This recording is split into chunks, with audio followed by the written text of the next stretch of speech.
You know, I always talk about burning bridges and how bad of a thing that really is. You know, you might be on top of the world at one point and say, fuck that person, this, that, and the other. But at some point of your life, you might need them again. And when you burn a bridge, when you feel like you're too big for the program, when you feel like you're larger than life, typically that comes back and it bites you in the ass. And for somebody like Sarah Boone, we already understand that she doesn't grasp the concept of keeping somebody in her back pocket. You know what I'm saying? Essentially, just keeping somebody in your good graces. We've seen this in her behavior. You know, she's had 13, 14 lawyers. You know, every single one has quit. She's unbearable and she cannot be worked with unless it's a subservient piece of shit. Sarah Boone needs to have what she wants right now, currently, in the present. If not, you're an enemy of mine. You know what I'm saying? And that's how she pushed away all the attorneys that tried to help her. And now we have third-party patrons that come through, aka Peter, and it's the same thing. She really thinks if she keeps up this behavior, she's finally going to find somebody who's worthy of her. Sarah, you're the problem. Everybody else before all these people trying to help you was worthy to help you. But she needs everything done her way every single time. But anyways, we already know about the people who are trying to contact Sarah, trying to understand her mindset, possibly creating a documentary. Let's see how that ended between the two of them. Because there's going to be a lot of phone calls coming from this point, but this is going to be the explanation as to why we're actually even hearing these phone calls in the first place. Guess what? You know, it doesn't take a genius to understand. It's because she burned her bridge and now they fucking hate her. You know, that's the way of the world. Sarah Boone never learns. But let's go ahead and check this thing out.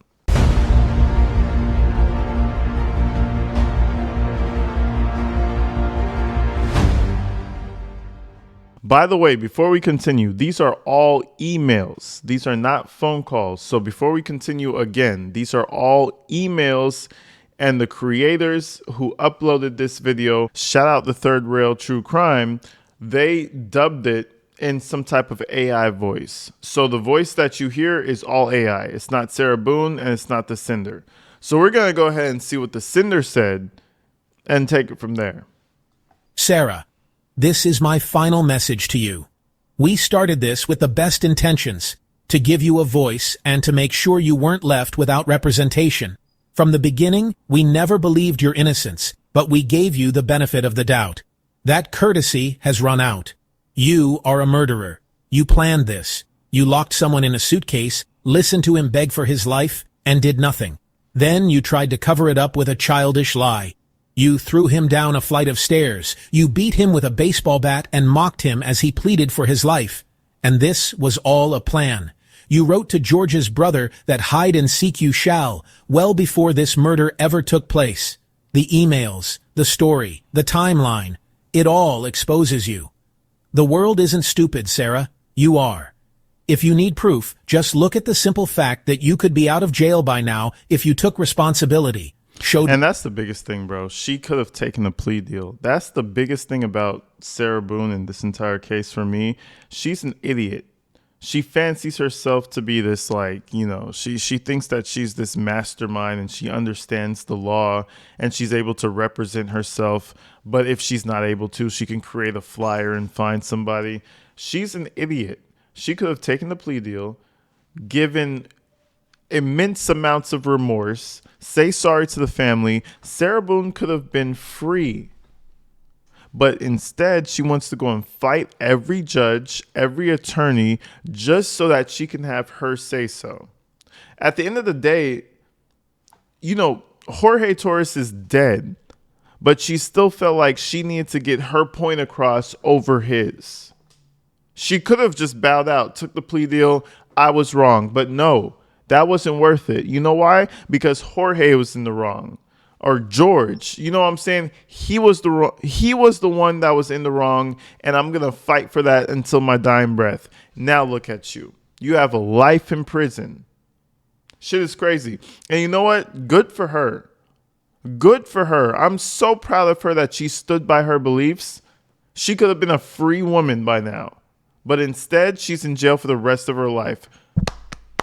I'm glad you stand up for what you believe in.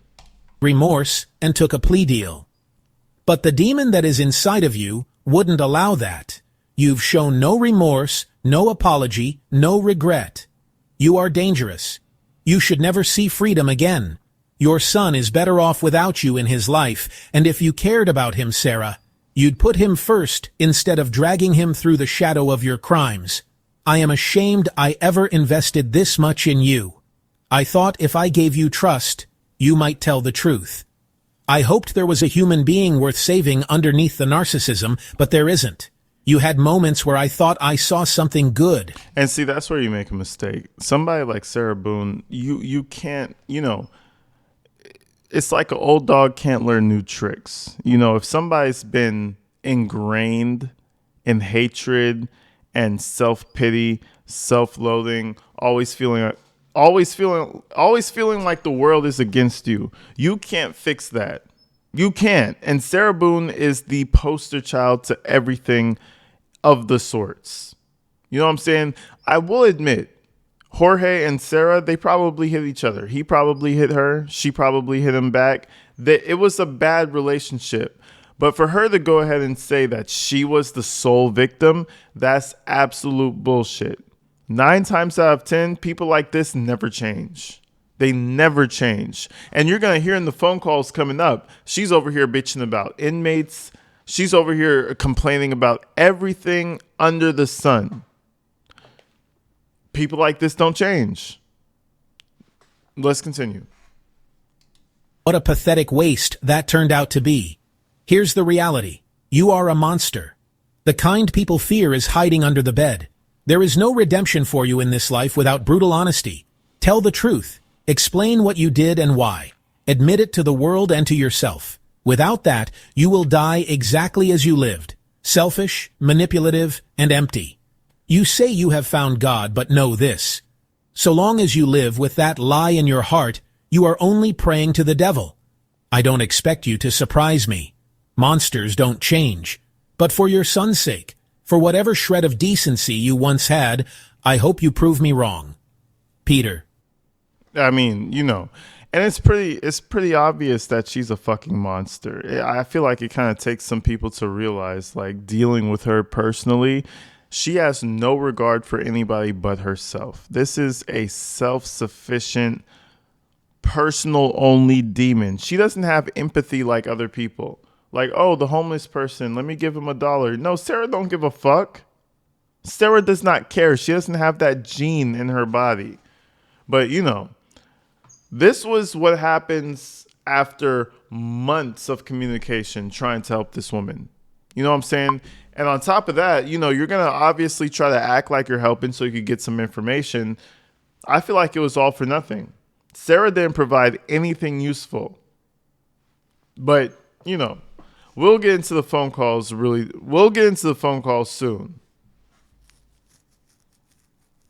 Now, keep in mind, this is not a phone call. This is an email. And basically, the Third Rail True Crime, they just transcribed it with an AI voice. Okay? So we will be getting into phone calls on YouTube that are actual phone calls, but this is 100% AI voice just to dictate the whole email to make it easier for everybody.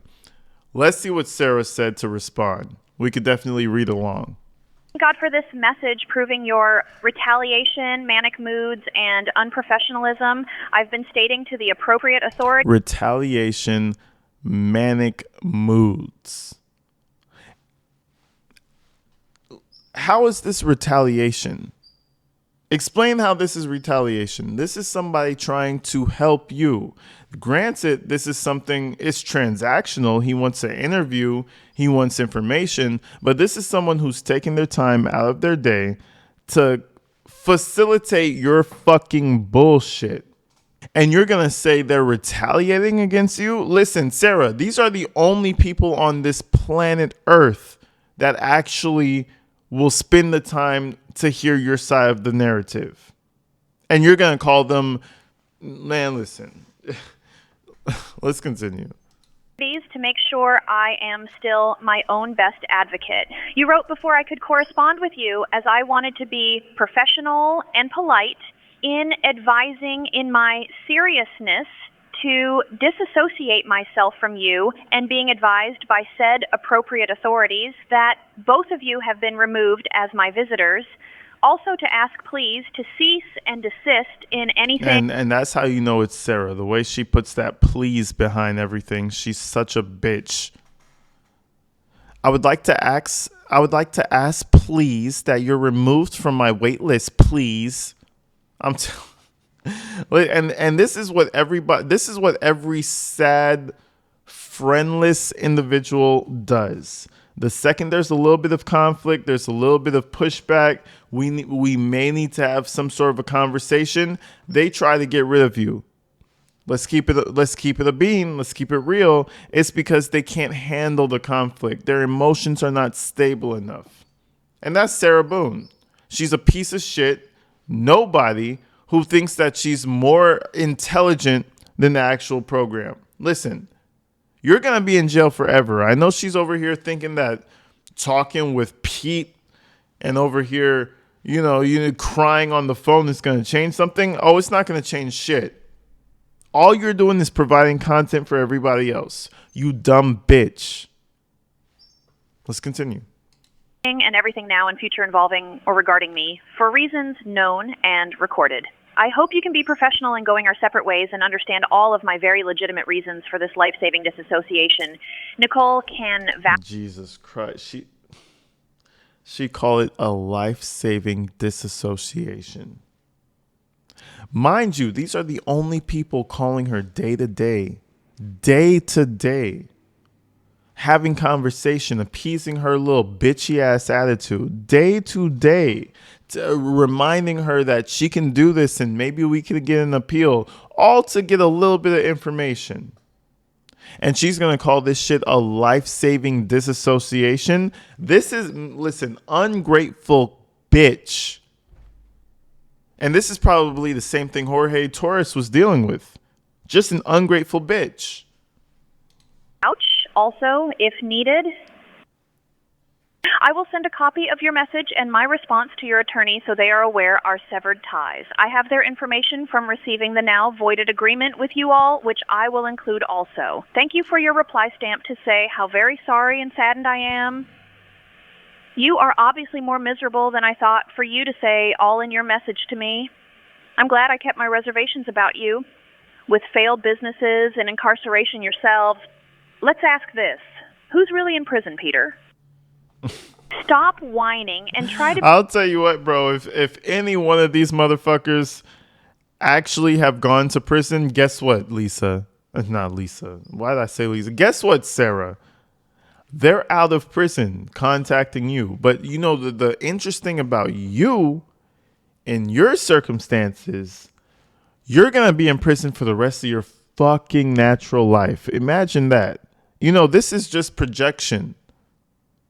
She's crying to herself that she lost this connection. I promise you.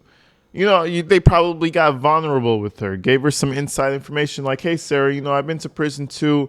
We can figure this out. Just give us some information. We can make a documentary about you. That's what they were trying to do. She's going to come back and be like, oh, well, you've been to prison, so you're a piece of shit. You don't know anything. Bitch, you're the one who's stuck in jail.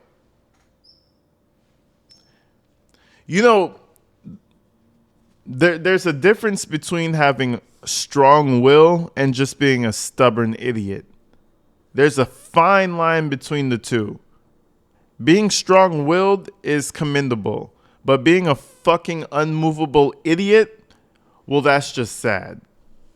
Self, no matter where you are. I do, and I smile with joy in my heart, blessed by God himself with strength to overcome unpleasant people, such as you displayed with your unkind words. What comes out of your mouth comes from your heart. Remember that, so you don't get so upset from any of your other victims you're trying to manipulate in falling for your delirium and untrue experience, hoping they're not as smart as I am. See your now proven wolf eyes behind the sheep's mask. I will pray for them too. I hope somewhere in someone you're sending all your lures out to bites and makes you big, redeeming yourselves in your failures and You know, all this sounds like to me, Sarah, is that you fell for the trap, you stupid bitch. You know what I'm saying? You dumb bitch. She's talking about I pray for all the other people you throw your lures out for. Sarah, you're one of the victims. You're one of the casualties. Say cheese, you've just been punked. Ashton Kutcher is about to pop out. You know what I'm saying? You dumb bitch. You fell for this entire thing. Now they're cutting ties from you because they're done. They're ready to drop the documentary. They're ready to drop the phone calls. And you feel slighted about that. And guess what? You know, Sarah, you should sue them over it. But guess what? You're in prison, stupid bitch. You don't have the money to do that. I love how she thinks she has so many rights and so much freedom while she's in prison. You know what you are now, Sarah? You're content. That's it. That's what you've been chopped down to and characterized as. You're a content piece. You're over here talking shit about them. They won. Let's continue. Obvious dysfunctions. I'm just glad my prayers have been answered, and I can permanently distance myself from you, your trouble, and danger. If you play with dogs, you're going to catch fleas. Focus on God, not your failures. I am proud of myself to say I lived through George Torres, his family, the justice system, so much more. And now Peter Gunthal, Julian Delapine Creative. Again, I am my own best advocate and will never conform, staying true to who I am. I really hope everything works out for you all. I'm better without Delapine Creative or whoever you are. God's got me and my son. Cheer up. I hope your day gets better. Sarah Boone. Strength and honor are her clothing. She shall rejoice in time to come. Proverbs 31:25. People who know their God shall be strong and carry out great exploits. Daniel 11:32. Do not rejoice over me, my enemy. When I fall, I will arise. When I sit in darkness, the Lord will be a light to me. Micah 7:8. Bro, I'm telling you. And now all of a sudden she starts sending out random Bible verses. Listen, we deal with a lot of unhinged people. We just got done talking about Taylor Schabusiness. But Sarah Boone is what she thinks that she's an intellectual. And I always enjoy the wannabe intellectuals because they always make a fucking fool out of themselves. She's over here sending Bible verses like that's going to be something impactful. Sarah Boone, you are content. You are forever a meme. You are forever Suitcase Sarah, and that's all you're ever going to be. I know it hurts your heart to realize that that's what you've been reduced down to, but that's what it's always going to be. And you know what? At the end of the day, don't worry about it. Don't worry about it. You're going to be in prison for the rest of your life. That's not your biggest concern. Okay? If you're ever able to sneak a phone in jail and watch a little YouTube video and you see me clowning on you and calling you a stupid bitch, don't even trip about it. You have bigger worries. Okay? Sue me if you have the funds for it. Anyways, people, I love you guys, man. I just wanted to tap you guys in. Stay tuned for a phone call coming up tomorrow, man. It's about to be top tier. It's going to be the first call that Sarah Boone has as she lands in prison, and we're going to take this shit in order. Stay tuned, man. Hit the subscribe button. I'll see you real soon. Peace.